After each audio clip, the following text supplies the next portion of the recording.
Okay, so I've had the privilege of being a part of the Halo Infinite flight that's going on this weekend and next weekend, and I want to give my first impressions of the game. I've been playing it pretty much as I can with all my free time. If you have any specific questions for me that aren't covered in this video, throw them down in the comments. I'm definitely not opposed to making another video if there are a lot of questions. Otherwise, I'll just try to answer them down below. But I do want to start with just my initial raw pros and cons.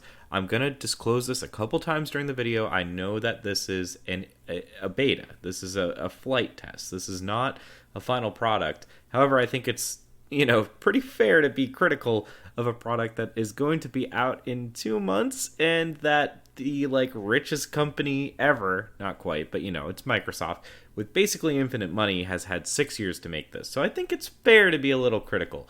Anyways, let's start with the pros. So the thing that I noticed that I don't notice in a lot of games was the quality of the sound design. Now, I usually notice good music in games. I noticed Cuphead soundtrack, I noticed Persona soundtrack, I notice Nier Automata soundtrack. I pick up a soundtrack when there's a good soundtrack, and in fact, I love listening to soundtracks. So what I can say is what little music there is in the flight, and most of that music is menu music, but it's really good menu music. I'm really digging all the music that I've heard so far on the flight. But something I don't always pick up on games, unless it really stands out, is quality sound design. And what I can say is the guns in this game are probably my favorite guns in any game that I can think of as of late. Definitely my favorite guns as of late. They sound incredible. Every gun has a very distinct, punctual kick for your gun. Now, obviously, other games have done better jobs with spatial audio or hearing your enemy or hearing ricochets. This is just the sounds of the guns, the kicks that they make are really, really impressive. And that's unusual. It's a weird way to start off a Halo Infinite multiplayer critique. But next up, I do want to talk about something more conventional, and that would be the map design. There are 3 maps that you can play so far on the flight, and the 3 maps I will say are all very solid. They are all good Halo maps. They're all 4v4 maps, as far as I can tell. That's what they're designed to be, and they play pretty darn good. There's a decent amount of complexity to them.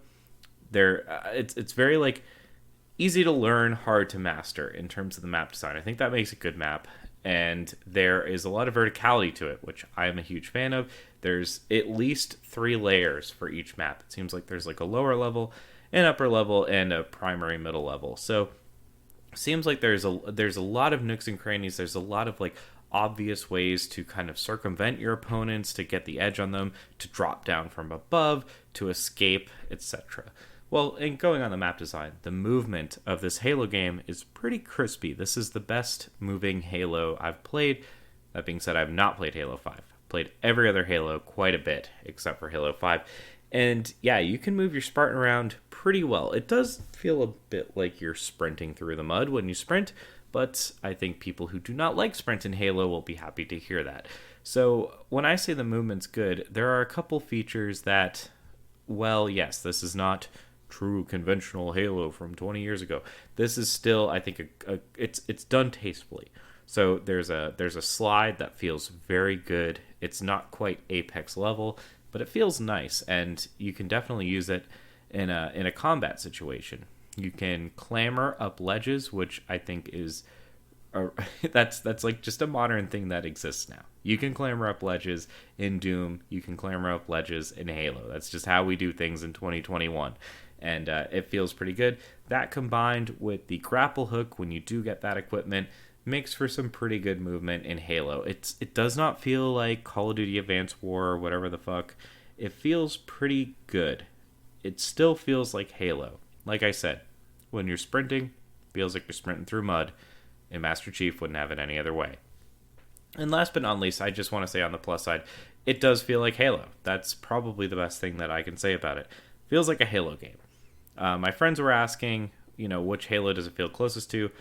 I split it between Reach and 4. That might not sound good for people, but that's just because it's hard to draw a comparison. This really does feel like a unique product in mostly a good way. Definitely is harkening back to some originals, definitely is maintaining and adopting some new elements, but if you like Halo, I think it's safe to say you'll like Halo Infinite. That being said, we can't end this video without talking about some cons, and yeah, like I said, this is a beta, this is a flight, whatever.